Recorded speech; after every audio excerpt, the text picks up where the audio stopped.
Okay, good morning, world. We are here at Casa Grande. This is live on YouTube, everyone. But please don't go to YouTube and look at it right now because you're going to be sucking down bandwidth that we need. So this is live for the whole world. And in the past, when we've done this, people would call their family and say, hey, I'm going to be on YouTube tomorrow morning at whatever time. Well, you don't have to. I'm just saying what people did. People would do that. And then it's a good thing for posterity, as you've seen some of the memorization, right? Like Ruben Sellas doing his purple cow,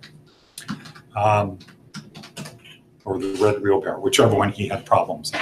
So here we are at Casa Grande, but this is for our other classrooms in Reno and at CCDC, and then the classroom that we're opening temporarily, the one we're opening temporarily in Henderson, but we're looking for a spot that's walking distance to here. And we have identified one. It's on Sunset, near Sunset and Valley View, which I don't think is too far to walk, is it? No. Should be. It's like the distance from here to Mandalay Bay, maybe, another direction. Okay, so we're looking at a property over there for our classroom because we want it to be close to here so that people that are here can go there without a big disruption in their bus schedule, their schedule for the day. So you can do your 8 hours here, go do your work, do this, and get your 25% rent. So that's what we're doing. That's what we're doing. But temporarily, we have the people out of CCDC are going to be doing class in Henderson starting tomorrow. So, but we don't want to have you guys do that and do movement for that and then this because it doesn't really work. And the bus service to where the place is in Henderson, well, it's right near Green Valley Ranch, but what's that, the 115 or something? I don't know. But okay, so we're going to do orientation today. That was Glenn's idea. And Glenn, what do you remember of orientation? Just how specific it was, how you want your books to be set up Okay. specifically. And when you started, we didn't have the printed table of contents, right? Correct. You had to do it by hand. But the new people, so David, it looks like you have a printed version, right? Yeah. And how about you, Rudy? No. Okay, Vanessa? Printed or not? Okay, so just Rudy. Yeah, but their copies aren't very good. Okay. Okay, so we'll take care of that for tomorrow. Get everybody straightened up. Does anybody need new composition books? Okay, so why do we have composition books? So I go report or remember what we. Why don't we just give you a workbook or a handout? Why a composition book versus a work? Versus a printout, just copies, a 3-ring binder. Well, you could keep a 3-ring binder. It's your own thoughts. And your Okay, Gia? I think it reinforces the memorization. Okay, The fact that I'm writing. so guys, fundamentally, this is a brain smart program. Fundamentally, it's wrapped around, it's wrapped around, or it's inside of a business program for business to help you get ahead in business. So the stuff that we're learning isn't just for the purpose of learning information, how the brain works. It's all directed at the purpose of helping you become successful. And so we're really going to study the brain. And let's see, on a page in your book called Important Thoughts, which is what page, David? 7. Page 7. Go to page 7 and write Clarke's fourth law.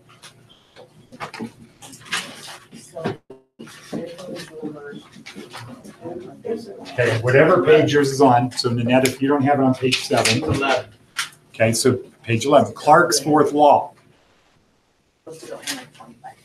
And then write down on page 7, Clarke's fourth law. So you know how to do it, David? Okay. So you should be on page 7, Important Thoughts. Let's see how. On the top of page 7, it should say Important Thoughts, or whatever page is your Important Thoughts. What is yours, Becca? How much important thoughts? 7. Start. You know what I mean? Just make it 40. Okay, so that's some important thoughts. Oh, okay, but we want people to write it down, so we get it, but good. So Wynn pointed out that in your sheet, your insert, it does have Clark's fourth law on it. So that's a good starting point for us. So, Anthony, what is Clark's fourth law? Clark's fourth law is, ooh, you just picked up on the thing the other day. Fairness only occurs between each page. Clark's fourth law is, That's the fourth law of power, Becker. Good. oh, Clark's fourth law. For every expert, there is equal and opposite. Gia. For every expert, there is an equal and opposite Okay, expert. thank you, and thank you, Jiminy. Do For not every rely expert, on an expert. Slash. there is an equal Right. and opposite. 45? So even though this is already written on your contents page, on that insert, we want you to write it down. And the basic reason is every time you see something, say something, hear something, read something, write something, you make another copy in your brain.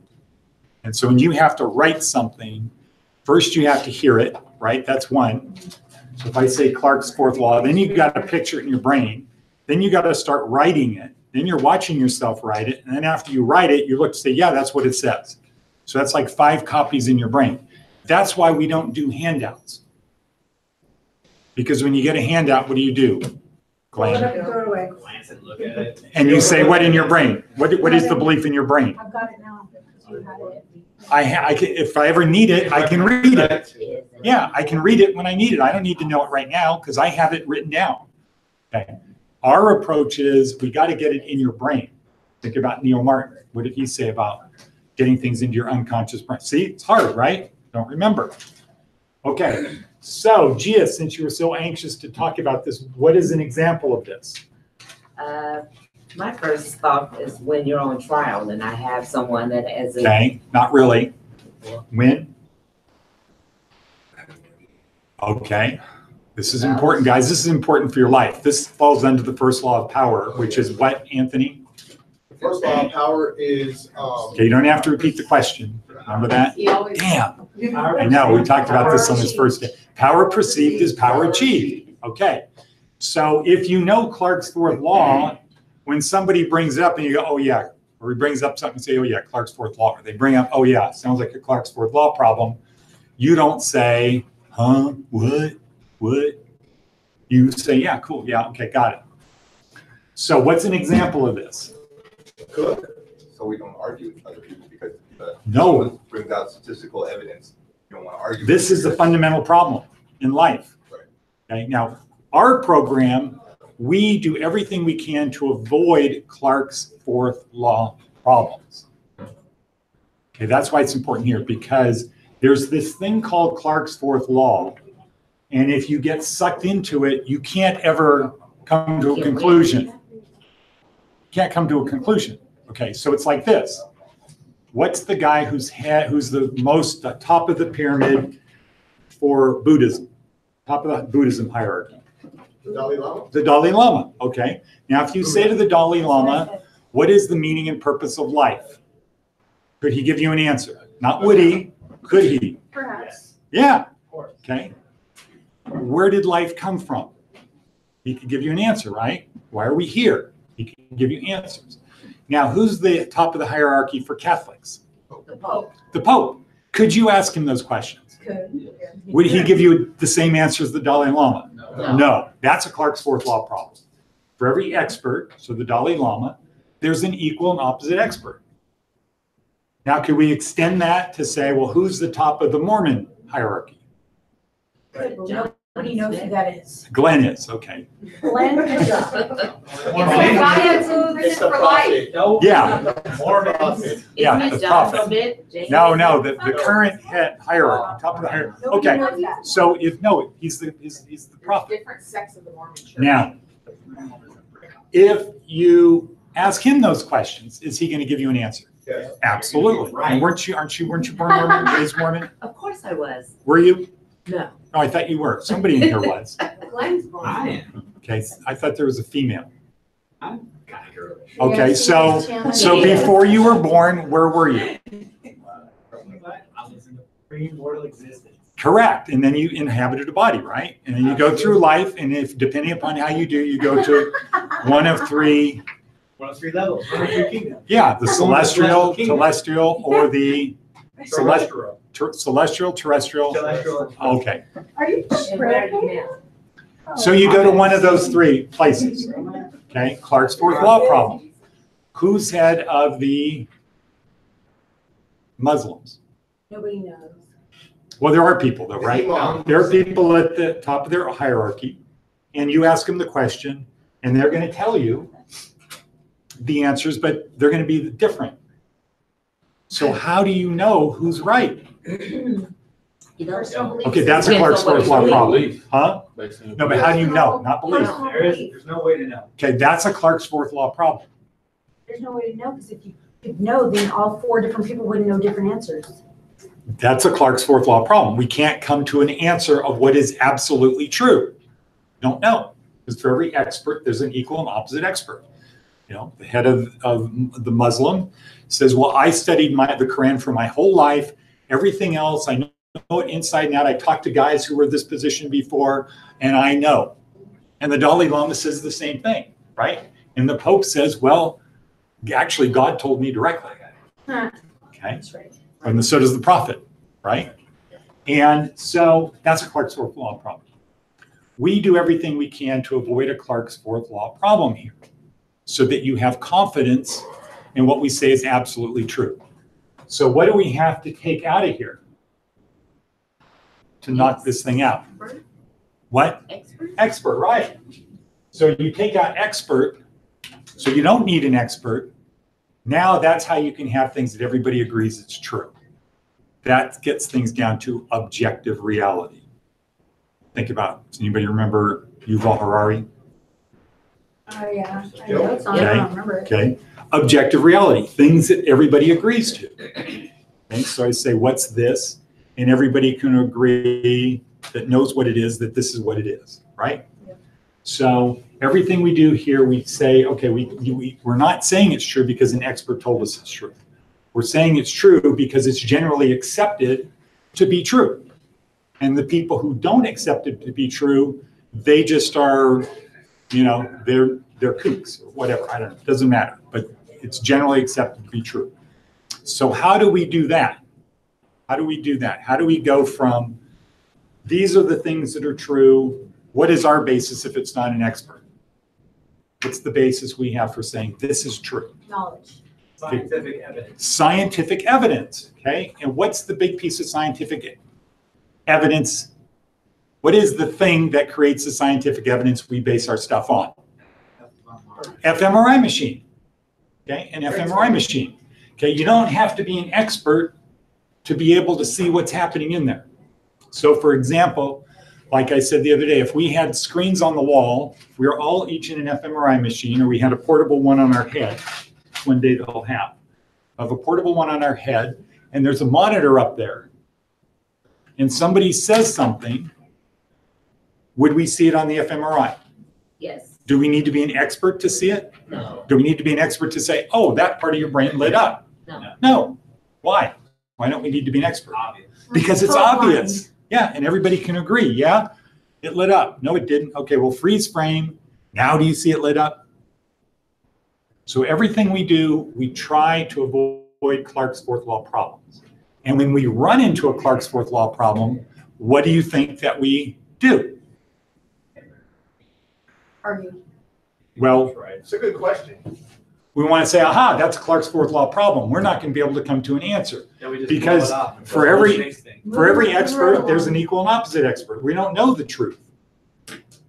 Okay, so let's say the question of what happens after you die. Nobody knows.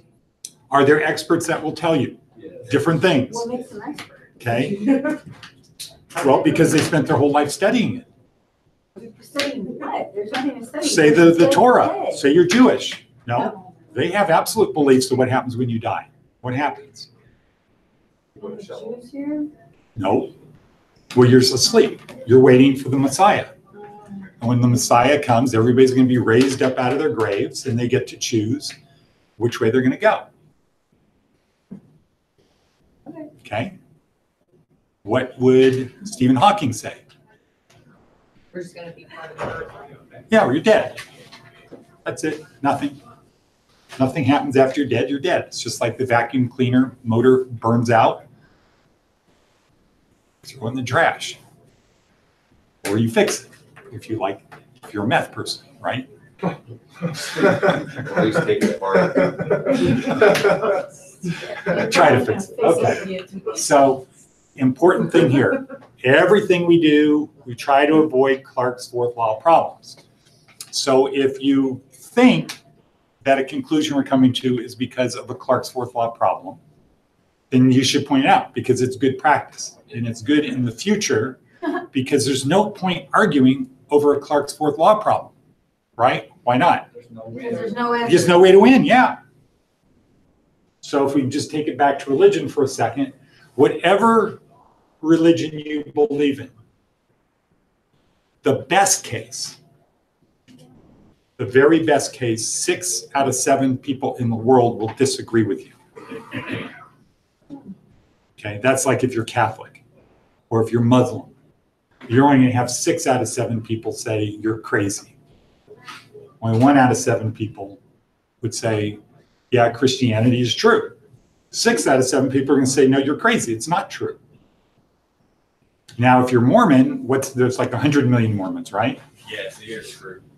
You know, it's like 1 out of every 69 out of 70 people are going to say you're crazy. Okay? That's best case. So it's not good to argue or to get into a debate when 6 out of 7 people are going to disagree with you, right? No matter what your religion is, and that's if you're Catholic. What if they're agreeing with you have to do with anything? Because if I think I'm right, guess what? I'm right. Well, but that might not really be a good strategy for life. Right. Okay, a better strategy for life would be to take the opposite. Like Socrates, I don't know anything. I'm just trying to learn. Right. Okay. How can you learn if there's so many experts? Well, the starting point, good question. The starting point would be to ask, is this a Clarke's fourth law problem? Because if it is, the best I can do is try to get on the majority, right? Mm-hmm. And so if we got to religion, 6 out of 7 people are going to say what? Something happens after you die. Only atheists say nothing happens. And that's like 1 out of every 7 people. Now, maybe it's close to 2 out of 7 people. But there, now the odds are in your favor, right? Well, I don't know, something good is going to happen. And what was Marcus Aurelius' thing about the gods? Marcus Aurelius. About the gods. Are you repeating the question again? Here we go. Me thinking out loud. Yes, I'm repeating the He question. said the Marcus gods Aurelius. aren't vengeful. He said, he started with, I don't know if there are gods, but if there are gods and I'm a good person, what are they going to do? They're going to leave me alone. Okay. If there are gods and I'm a bad person, what could happen? Yeah. Or they're just going to leave you alone. If there are gods and I'm a bad person, Right. they could punish me. They could. If there are gods and I'm a good person, they probably won't. Okay. Now, if we're just atoms in the void, right? That was the other side of what he said. We could just be atoms in the void. If we're just atoms in the void, which means there are no gods, and I'm a good person, what do I lose? You're still a good person. So you don't lose anything. I actually gain because they're going to have a statue of me. People will remember me. But if there are no gods, if it's just atoms in the void and I'm a good person, I don't lose anything. Now, if there are no gods, if it's just atoms in the void and I'm a bad person, what happens? Nothing. So there's 3 reasons to be good and 1 reason to be not good. Which would you choose? The 3.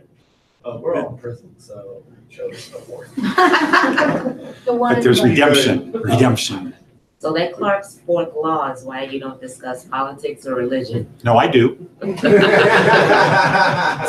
to point out, but it's to, oh, no, you're saying when you say you don't mean me. No. You mean people. Yeah. Okay, so I do just to point out it's a Clarke's fourth law problem. Okay, that now, if you look at people in a fMRI machine and you ask religious questions, what happens? I can see it on the screen, the reaction to it. It doesn't matter what religion you are, your brain is going to look the same. So if you're Mormon and I told you about this, right? Okay, so it started in Salt Lake City. The first study was getting Mormon people in an fMRI machine, and they said, when you feel the presence of the Holy Spirit, push the button. Push the button, because we want to see that point in time when the Holy Spirit comes into you. And that's an important thing for Mormons, right? Because the basis is the Holy Spirit, right? So they did that. And then they said, well, let's bring some Catholics in here and let's have them push the button when they feel the presence. Let's get some Jews and let's get all these other people. And what they discovered was what? Didn't matter what religion you were, your brain released the same neurotransmitters. Brain looked the same. They said, okay, well, let's do another test. So we have these sacred writings. One is a couple are from the prophet, the Muslim prophet, Mormon prophet. One is from Billy Graham, one is from Desmond Tutu, and one is from the Pope. Now, when you read these, tell us the intensity. So it's like, okay, we're going to give you this one, which is from the head of the Mormons, and this one, which is from Billy Graham, and this one, which is from Desmond Tutu, and this one's from the Pope. We're going to give you each one, and tell us the intensity that you felt the Holy Spirit. And what do you think the result was? And the result was, if you were Mormon and you read something from the prophet, it was higher. Okay? But then they kind of switched it all up. So they told you this is from the prophet, and they told Becca that same quote is from Billy Graham. And so they mixed it up. And so, because the idea is, we can't fool the Holy Spirit, right? That you can fool people, but you can't fool the Holy Spirit. So if we say to Becca, if you're Mormon, and we say this was from Billy Graham, but it was actually from the prophet, what should happen? It would be this, it would be, I would think it was the same, but it would be It should different. increase, but you're dead. Yeah. It should, because the Holy Spirit would say, that's not from Billy Graham, that was from the prophet. Yeah, but Mormon's gonna know what a Mormon says. They're real clear about it. No. So whatever you thought, and so Billy Graham was the lowest. Whenever somebody thought the scripture was from Billy Graham, that was lowest. Desmond Tutu and the Pope were about the same, and the Mormons were higher. If you were Mormon and you thought it was from a Mormon, it was higher. So then they said, well, guys, here's what we didn't tell you. None of those things were said by any of those people. They were all from the guy who wrote the Chronicles of Narnia. Yeah. All right. So it comes down to your belief, okay, which is what part of the brain is attached to beliefs? The neurotransmitters? No, what's your second guess? Your Your reticular activation sorry, system, yes. right? Okay, so it turns out whatever you believe is what is going to be, your brain is going to react to. Okay, so there could be a Clark's fourth law problem, but if you happen to believe it's true, so like what you said in the beginning, right? Whatever you believe. Okay. And I'm saying, no, that's not what Clark's fourth law is. It's what's actually true. So, so key thing here, Clark's fourth law. We want to avoid Clark's fourth law problems because you just end up with opinion. And we want to avoid that because it's important that you get down to, this is actually true. I can take it to the bank. I can bet my career, my future on this because I know it's true. Versus what happens if you're betting on something that you don't really believe is true. You're gambling. You're gambling. And so guess what? Virtually everybody who believes in the law of attraction today was raised a Christian. Okay, Christianity didn't work. Okay, well, I'm going to now take what? Law of attraction. I'm going to have that as the basis because under Christianity it was what? If I'm worthy, I'll pray. If I'm blessed, then something good's going to happen. and it's meant to be. If it's meant to happen, it's going to happen, right? It's kind of Christianity. So, but then somebody comes along and says, well, there's this thing called the law of attraction, and all you have to do is transmit your thoughts out to the universe, what you want, and the universe is going to sort it out and bring it to you. Okay, but we know that's not the law of attraction. It's what? Reticular activation system doing that. So we want to be able to feel like, okay, if I do the stuff I do here, I will be successful because it's not based upon a Clark's fourth law problem, which you don't know the actual answer to. That's why this is so important. And so one thing you got to do is get used to identifying Clark's fourth law problems, and then take it down to the level of Neil Martin, which said what? Train your unconscious brain. Yeah, you got to train your unconscious brain to know, to spot a Clark's fourth law problem. And then if you do, what's the best strategy? If you step into a thing that's a Clark's fourth law problem. Step out of it. Huh? Step out of it. Well, Go around it. Don't know the spring. yeah, you Don't don't. waste your time. Well, okay, so let's say you want to do business with a bunch of Mormons. Mhm. Okay, now you just stepped into a Clark's fourth law problem, right? Huh? If you want us to talk about religion, okay? I can't do it. So the best thing to do is I'm not going to change their minds. There's going to be no good that comes out of arguing with them that they're wrong. So what do I want to do? Not get involved in that because it's not going to lead anywhere. And I probably won't end up doing business with them, right? Because Mormons are pretty tight in terms of business. They keep it pretty tight. So, okay, anyway, Clark's fourth law, really important to what we do. You need to really get that down so it's automatically, you just observe it all the time.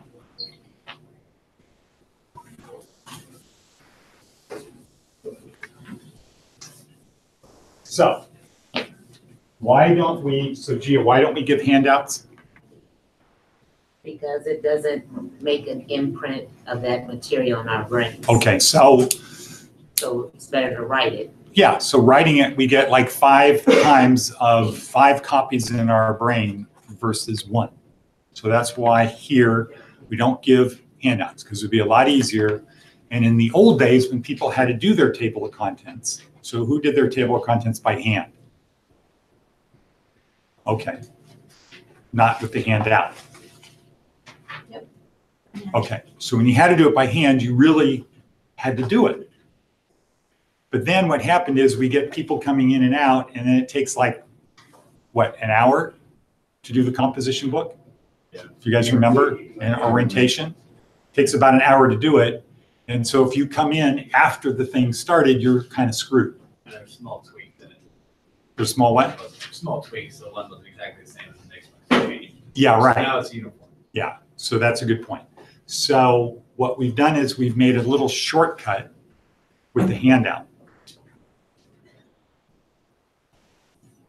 But you have to now take the pages in your book and do what? The first 25 pages, you need to do what?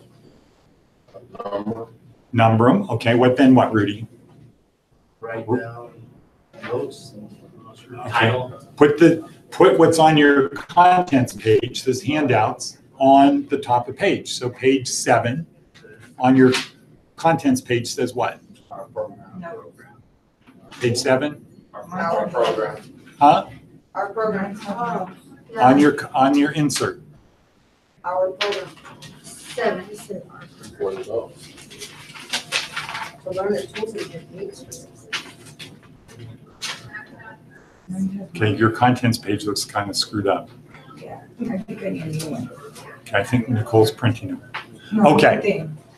Why? Yeah, without different- Huh? You screwed it She up? started writing the TED Talks close to the Yeah. very Okay, front, all so right. she wasn't able to. Okay, so that's an occupational hazard of when we don't do the book together, because you Yeah. jump in and you treat it like any other notebook you got. a mess. So It's a mess.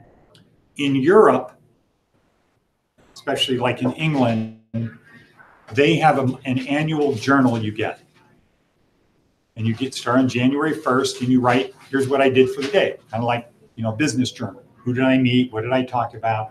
And you try to keep it down to highlights, just 1 page per day. And at the end of the year, what do you think they do with that book? Go back through it. Put it on a bookshelf. Yeah, they put it on a shelf. And then 10 years later, what's it next to? The one the year before. And at the end of their career, they have a whole library of every day in business. Here's what I did. Now, how cool would that be? Apparently pretty cool. Pretty They're good, doing it. okay? And then the more wealthy and powerful you are, the better your books are. Okay, well, but I mean, just quality. Yes. When you're young, you just get kind of cheap books. If you're Richard Branson, you have gold Yes. leaf. Big books. Yeah, and it's, well, Nice one. it's a little bit heavier, but you got to carry it around with you. So their view of Americans writing in notebooks is that Americans get a yellow pad. They go to a meeting, they take notes on it. They go to the airport. While they're waiting for their plane, they look at the thing, they rip all the pages out and throw it away. That's their view. Because what? Yellow pads are designed to do what? To rip out the page. It's not in there bound. These are stitched.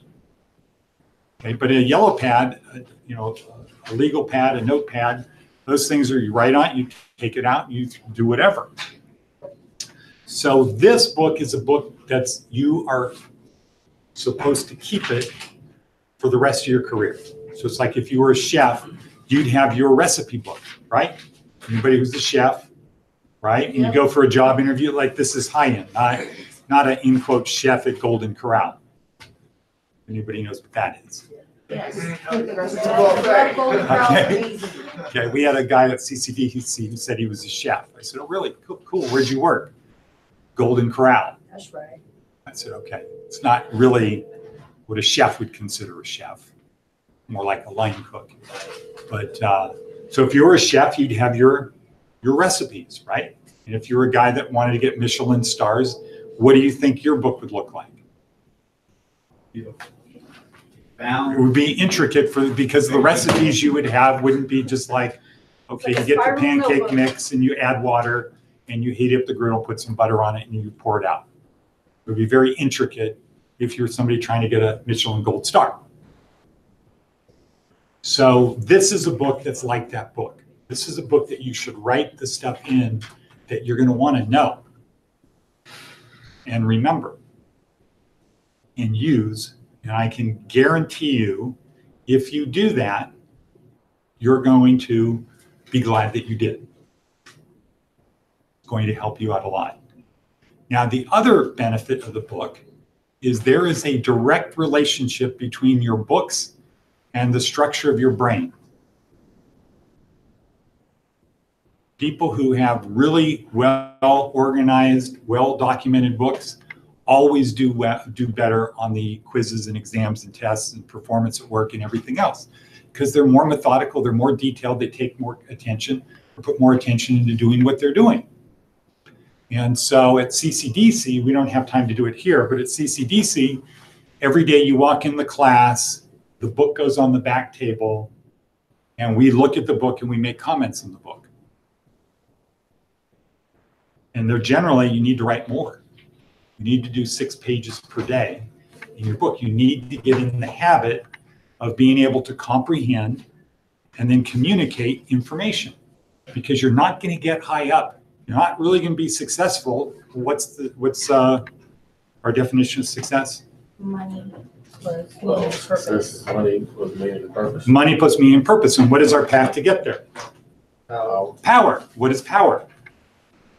Getting Getting other people to do what you want. Okay. If you can't communicate well, is that going to have any impact on getting people to do what you want? Yes. Absolutely. So when you are writing stuff in your book, you have to use your brain, part of why it's a Brain Smart program. You have to use your brain to be able to formulate an argument or formulate whatever you're going to say. It's practice doing that. It's also practice remembering stuff. So if you can write 6 pages per day, you're going to find that you're much more persuasive. You're better able to get people to do what you want than if you can't watch a TED Talk and have 2 pages of notes. There's a direct relationship between your books. So you can always gauge how you're doing just by going back and looking at your book. And if you say, well, screw it, I didn't feel like writing anything today, you can go back and sit back there and say, do I have a problem with procrastination? Or do I have a problem in my life with cutting corners? Or do I have a problem of not being reliable? Do I have a problem with saying I'm going to do something but not actually doing it? Do I have a problem with that? You say, yeah, I do. There's a really direct relationship between your book and you. And it kind of works out kind of like Amy Cuddy power posing, which is what? Well, So you're what actually is power posing? Pose and then you feel that you do better. Okay, so what happens in the brain? When you power pose, what happens in our brain? Correct. And then you change the way that people look at you. Okay, so power posing releases neurotransmitters that conform with what? The posing you did, right? So if you do high power posing, what's going to be released? Serotonin. What did she say? Serotonin. What did she say? Oxytocin. What did Amy Cuddy say? Testosterone. Testosterone. Okay. Instead of oxytocin. Okay. So her main thing was testosterone, Right. right? If you high power pose, if you make yourself big, just doing this is going to release neurotransmitters. Same thing in your book. If you are just writing in your book, you're going to improve your ability to communicate with people. You just have to look at your book. And all you have to do is say, okay, if I want to be a better communicator, I just got to write more stuff in my book. If you look at your book and it's not there, then you can ask yourself questions of, well, why isn't it that way? Well, I just didn't feel like it today. Okay, well, do I have a problem in my life with success in my life and business of some days I just don't feel like doing it? I say, fuck it, and I just don't care. And then I get fired, or I don't get promoted, and I don't like my job and I quit. It's direct correlation.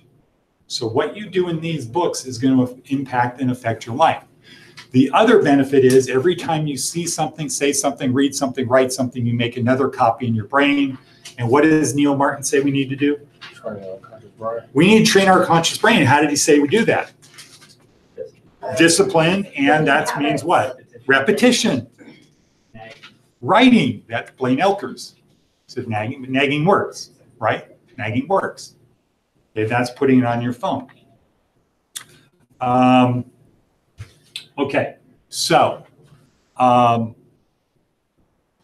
next part, orientation. So books are very important. So you've got your handout table of contents, and then you need to number the first 41 pages. Before we number the pages, what do? You go to the bottom corner and you. Yeah, we be like we're a dealer, a 21 dealer, and you loosen up the pages because you want to be able to find something you wrote 5 years ago in how long? 5 seconds. Well, 11 seconds. I say 32 seconds 30 seconds. because you got to go to the contents page, right? And then you just get the bottom of the book and you just do like a dealer and you flip through it till you see the page close to where you are and you can find things quickly. And I know that's true because when we're doing this every day at CCDC, when guys turn their books in at the back table and we have to go through them, we open them up, we go to we know what page the TED Talk list is on. We go to that, we see what page their notes are on, bottom, find the page, look at it, and we comment on it. And most of the comments are, you need to write more. Just try to write a little bit more each day. So you want to get up to 6 pages per day, not 6 pages of TED Talk, just 6 pages in your book. You've got, what other things can you add pages? Coursera, Quizlet, and TED Talks. Those 3 things right there, that's just 2 pages each. And don't think when you're taking notes that you need to cram everything in. So who here went to college? Okay, so how do you take notes when you go to college? What's the purpose of taking notes? So that you can study them later. So you can study them later. And if you're just writing words and you're not underlining, highlighting, Does anybody know a particular type of note-taking? Why is the voice one, that piece recorder? So I can take. No, notes but on I'm that. saying there's a, Outline. Huh? An outline. okay, well, there's something called Cornell Notes that teaches you how to take notes. And you take your page and you take the left 1/3 and you just draw a line down 1/3 from the edge. So you got 1/3 and 2/3. And over here, you're writing stuff, but over there, you're writing the important things like endorphins, mass physical pain on the left, and then on the right, you have all the detailed stuff. So when you're reviewing your notes, it's what? It's easy. So before you go to bed at night, it makes it easy to review your notes because you just look at the highlights. Oh, I don't remember what the serotonin was. Yeah. And you do that. But these books are too small to do Cornell notes. Can't do it. So in our book, you number the lower right-hand corner of every page with what kind of a number? Odd number. Roman numeral. No. It's a joke, my first pages are Roman numeral. Okay. Now I'm talking about every page. So odd numbers. Why odd numbers? So you can Because pick the the back inside is page. gonna be the even. Yeah, because we know where the even numbers are, and when we're flipping through, we don't care what the even numbered pages are, right? Because if something somehow stupidly, mistakenly said page 32, we could go to 33 or 31, right? And we could find it. Not hard to do. So what do we use the left page for? Your note. My notes? What Or do you notes that we take when you come in. Okay, so for review. It's a review. Or sometimes we watch TED Talks more than once. So now here's an important thing. So on your note-taking, so this is called flow charting. So sometimes when you're taking a note, you're going to run out of paper, right? You're going to need to go to another page. Now, if you're just going to the next page, you don't need to worry about it. But sometimes, has anybody in here done a TED Talk and then we did it again and you had notes way along a number of pages away? Okay. Yes. Okay. So when you get to the bottom of that page, what are you supposed to do? Refer. Put Put a the number box, of the day that you the rewrote number. down the line at the bottom. Okay, so here's what you do in flowchart. You do a thing that looks like a home plate. Okay? And you put the page number of where they go. So let's say it's 79. And you put an arrow that says what? That's what you pay, those who. Go to page 79. Okay? Now, let's say we're now on page 79. And what do we do here? The one that says page 31. At the top of the page, Put the arrow. we have the arrow coming out, and we put page 31, right? What do you do if you have another page of notes? What do you mean another page? Like, okay, so there's those two pages and you. Well, have if you another went- page somewhere else. Well, let's say you start on page 27. You flip the page, it's 29. You flip the page, it's 31. But now you go to page 33. Oh, oops, something's on page Yeah. 33.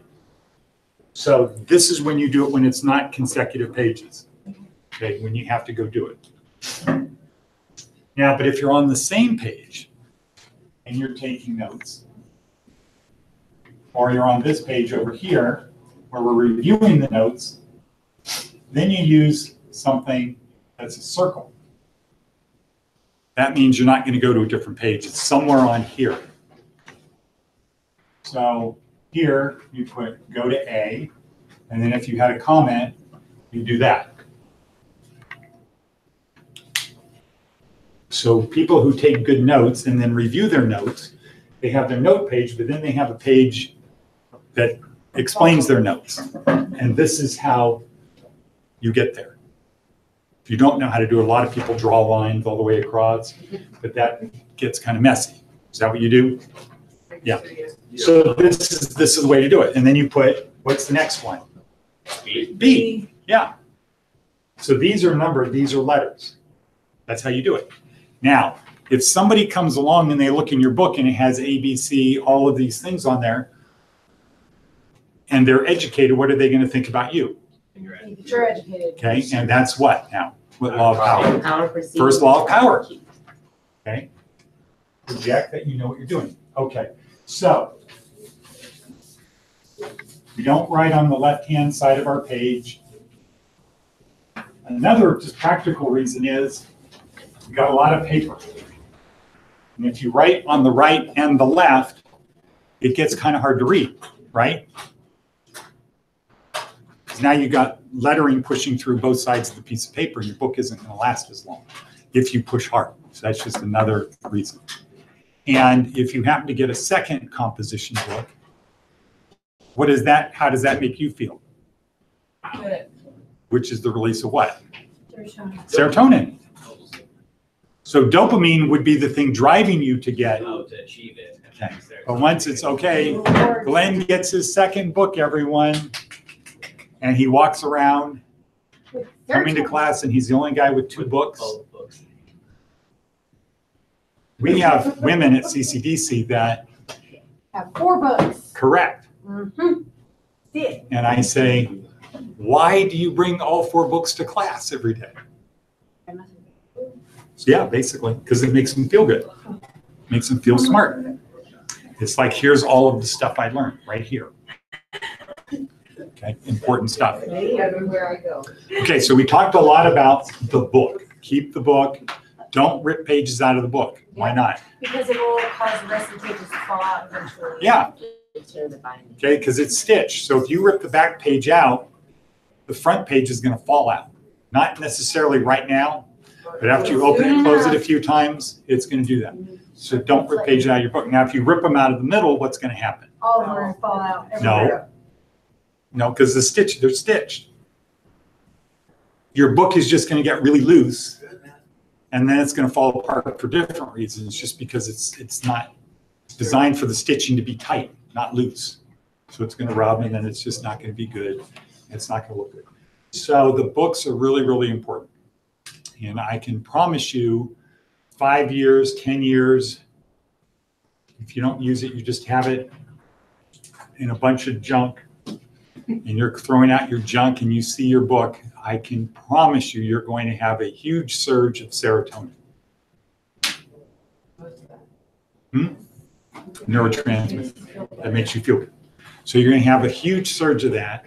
And really, for a lot of people at CCDC, not necessarily here, but a lot of people at CCDC, this one thing is the biggest accomplishment they've ever had that they still have in their life. So guys who played sports, what do you have? What do you have that Trophies. you keep? Trophies, yeah. Okay. Jerseys. Okay, you have that kind of stuff. And when you see it, how do you feel? Right. You should feel good. Okay. Well, what do the people who didn't play sports have? Nothing. Right. So they could have this book. They could have the book. You got this your book, that's right, that's what Okay. you got. Okay. And the more you put into it, the better you're going to feel. So the book is really important. Okay. So now let's just go high level. Now that we have our book, we have the guts of what we're doing or how we're going to do it or what we're going to use to do it. Now let's go back up high level to what we did the other day, which is, what are we trying to do here? Gia, what's the purpose of this course? Be successful. Okay. So, and so how would we frame that? To learn. To learn tools and techniques for success.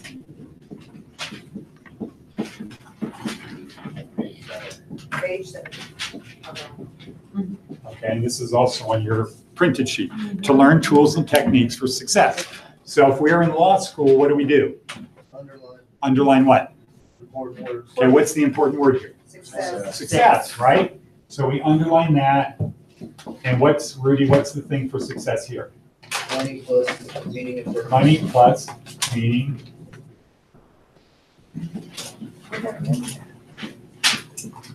Money plus meaning and purpose, okay? So what would I do next? Money. Underline money, okay? So keep going with Rudy. What's that? The ability to experience more. Okay, so are you just reading your notes or are you reading the other thing? No, I'm reading my notes. Okay, good. Now, what do we need to do, Dave? We need to be able to get other people to do what we want. No, but what do we need to be able to do instead of reading our notes? Know that, memorize it. Yeah, we need to have it memorized to what level? Yeah, our unconscious brain, like driving a car on the freeway, right? That we just know this. And if we know this and this becomes a belief, what's our reticular activation system going to do? It's going to constantly be scanning all information available to us to support our belief. So when an opportunity comes up, I automatically, non-consciously figure out, okay, is this opportunity going to lead to money? If the answer is no, what should I probably do? Something else. Move on. Okay. Now let's say the answer is yes. Now what's the next gate? It's gonna have meaning and purpose. Yeah. No. What if it doesn't? Take money Do it for a down. little bit. Yeah. Maybe you just do it for a little while. But the first thing would be awareness and recognition. Okay, this is not really going to lead to success. But if I take the money, I can experience more. Which can lead to meaning and purpose. Yeah. Okay. So yeah, Always refer to money as a tool. money is a tool. So my undergraduate degree from a good university, from that one right there, when the signs get put up, they're not up yet. But it'll be right there because we're going to do what with the signs, Anthony? We're going to take these signs down and put the new ones up, and they're going to be in the same order as they're going to be at NNTH. In Reno, which is the same as CCDC. So that's just kind of a little inside joke. Well, he's saying Northern Nevada Transitional Housing, but it's really at WellCare. I like what care? No, it's better. Oh. So- We have buffet. So my undergraduate degree is finance. Finance is not accounting, it has nothing to do with accounting. It has to do with the question of what is money. And the simple answer is money is what money does. It's not green pieces of paper. Could be green pieces of paper, but you can't say, well, it's just that. It's not just a credit card. Money is what money does. And it's not a simple concept to get. That's why you have to get a 4-year degree. You have to do 2 years worth of classes in finance to really get it. But for our purposes, it's a tool. It's just the ability to experience more. So some people think that money is what? Root of all evil. The root of all evil, right? And other people think what? Money is power. Lack of money is the root of all evil, right? Desire of what to do with the money. Okay? I don't have money, so I got to do what I got to do to get the money because I need something that I can only get through money. Now, there's a Tony Robbins TED Talk that kind of talks about why businesses fail. And people say lack of resources, bad market, Bad market condition, Bad location, okay? bad timing, That's bad what I have. condition, and bad customers. bad Okay. economical system or bad Yeah. market. Okay. It's kind of those things. But what does Tony Robbins say? May happen. It's not lack of resources. It's not that we ran out of money, customers didn't get it, the market was bad. It's not that. It's lack of resourcefulness. Resourcefulness. And so having a degree in finance basically teaches you how to be resourceful because money is what money does. If you're going to start a business, you need certain things to start a business, but it's not just going to a bank and getting money. You might go to, how did McDonald's make it? Sold a billion Big Macs. But before he sold a billion. No, before that. Oh, he was a. They were growing faster than they could. They had cash flow problems. So he went to a supplier called Golden State Foods. You see their trucks on the freeways now, GSF. He went to them and said, I'll make you a deal. I will sign a long-term contract to buy my products from you if you give me 60 days credit. What does that do if you're in the hamburger food business, like low margin food business? It gives you a ton of time to pay off You get to sell it before you before you got to pay for it. And if you're really good, you've sold a couple rounds, right? Because in the hamburger business, in the McDonald's business, how long does your food last, Win? How long? Like a week? You want to turn it over in a week if you're in a hamburger place? Want to turn over in a couple of days. Okay, a couple days. So if you had 60 days credit, what's that mean? Unlimited credit 60 days from your supplier to buy food. You can get as much as you want. stock up your money. You can now make it. Right. right? You can open a store and you put in an order for product and food shows up, all of the stuff shows up to run your business. And the first guy that buys something, where does the money go? In the bank, right? And then you use it to pay for stuff that's not the food. Right. You know, what a concept. You pay your employees, you pay your utilities, you pay your rent, you pay that stuff. And it all became possible because those guys gave you food that you could sell. That's how McDonald's made it.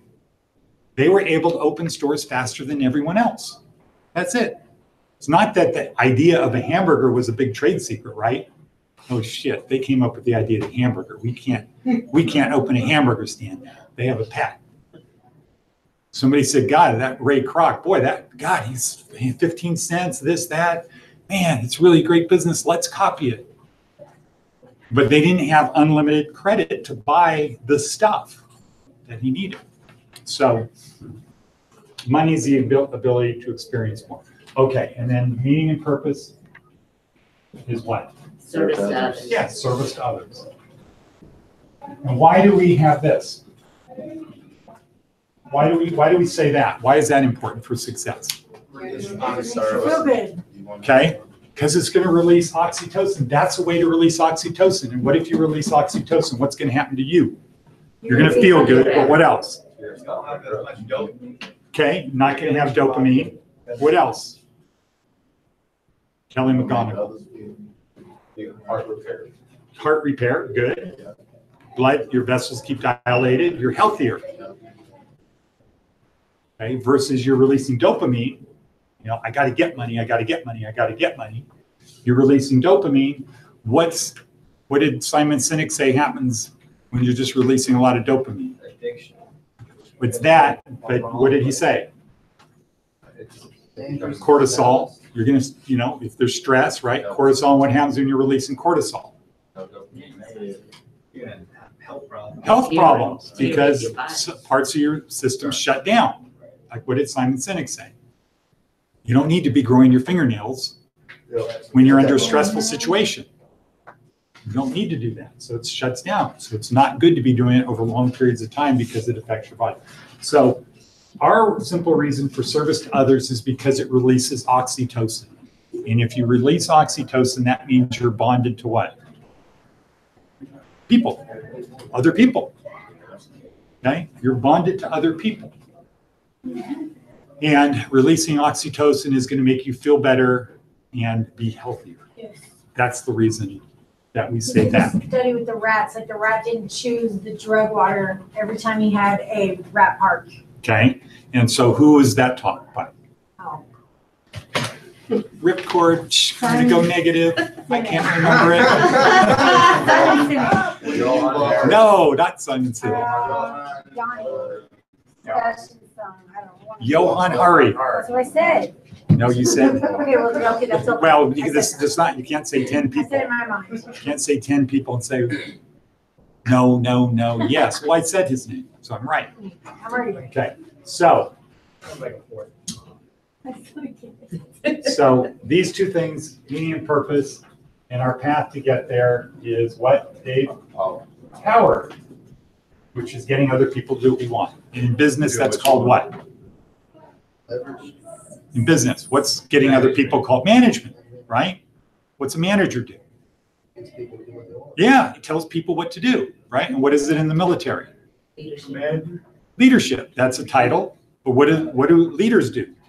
They get people to do what they want. And they happen to get medals and things like that. But it's because they got people to do what they want. That's success in the military, is being a good leader, right? Getting people to do what you want.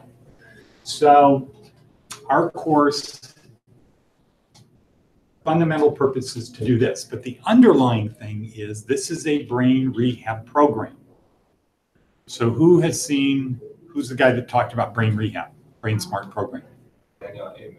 Daniel Amen, 83,000 brain scans. And what did he learn from 83,000 brain scans? Brain can be repaired. 80% of people's brains can be repaired. Okay, I don't remember the number 80%, but brains can be repaired.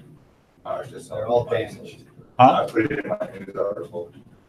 The 80%? They say 80%, so 4 out of 5 NFL players got hit. Oh, 80% okay, well, of people- that's NFL players. Right. Oh, people just bring that to the public. But they were just taking a study Kid with a of, cyst on his Okay. brain popped off and had to create his little nephew. and he Huh? said, They removed it. out of these people, 80% of the people, but he was just using an example of the NFL players. But he Okay. said, people in general can 80%. Yeah. Well, so that would be interesting to find out what's the other 20% that can't. Right. It could be that they're so far gone that they just can't, they Well, don't have the ability. So they have, was that Korsakoff? Yeah. I want them to regrow nerves. Wet brain, smooth brain, Korsakoff syndrome. Well, I'm thinking of the one where you drank way too much, so you can't form new memories. Korsakoff. Okay. syndrome. Can't form new memories. So how could your brain be improved if you can't learn You anything? don't have any more wrinkles in your brain. So maybe that's where the 20%, some things I like want- that, well, just, you have I can't brain. give my smell and taste back because they can't regrow nerves. Like I don't smell or taste. Well, there's a girl who had like almost half of her brain removed, and she was able to do it. Get her smell and taste back? Yep, Get that fluff out of here. How did that happen? because the brains are plastic, not made Mine's out been of gone plastic. for 21 years. No. Mine's been gone for 21 Okay, years. but if you believe you're never going to get it back, what's probably not going to happen? Well, how would I get it back? Like the conduit that was the thing, they told me because I was real young when it happened, that my brain would, a different part of my brain would want to do it. It never happened. Okay, Didn't believe it. Oh, get the fluff out of here. okay, so that's what we're trying to do.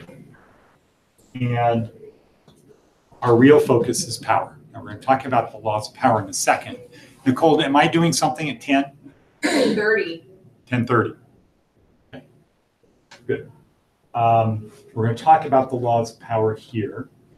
They need to go on a little break before count. Okay. So what time? I mean, if you're gonna, before you start something new, I would. Okay. So, so our approach is this, and we'll talk about this after break, laws of power. But before that,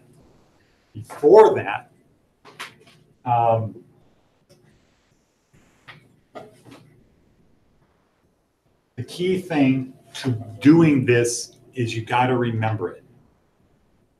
And what have we found out? So what have you found out about your memory? If I write it down, we time it better.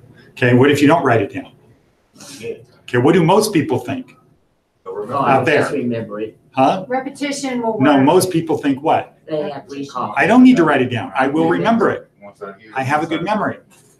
Okay, but what do we actually find out in here? So we don't have competence. Do you agree with that? Because you have a good memory, right? Do you agree?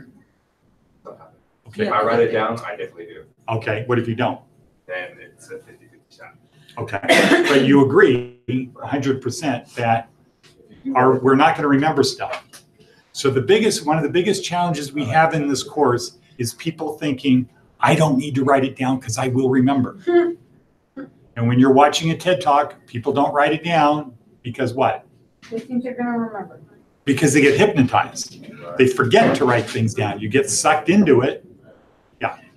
There's another problem that happens that if I write too much stuff down, then I kind of go on this autopilot and I don't remember what I just wrote down. I just write it down. Okay, so that's like Glenn in typing. When you get to a really high typing speed, right, what happens? You're not even aware of what you're typing. Right, it happens. Okay? Then I write stuff down. and I have to But, go back and look at so it so I can That remember what turns I out what people like the freshman people at Carnegie Mellon University, they write everything down. They have to then go back and they have to highlight their notes with the important stuff. But the good news is they have everything. Okay, so what you're doing is probably by writing more is good, but you got to do part 2. You got to get a highlighter and just highlight the parts that are important. They say don't highlight. Who's they? When I was Don't watching highlight TED too Talk. much. Okay. Barbara Oakley said don't highlight too much. Too much. So there's a difference between ever and too much. Because what if you highlight too much? You just don't remember anything. It's the same thing as taking too many notes. Right? So then you got to use a different color. That's what they do in law school. Okay. All right, so we'll take a break for 10 minutes. Be back at 10:05. You gotta leave.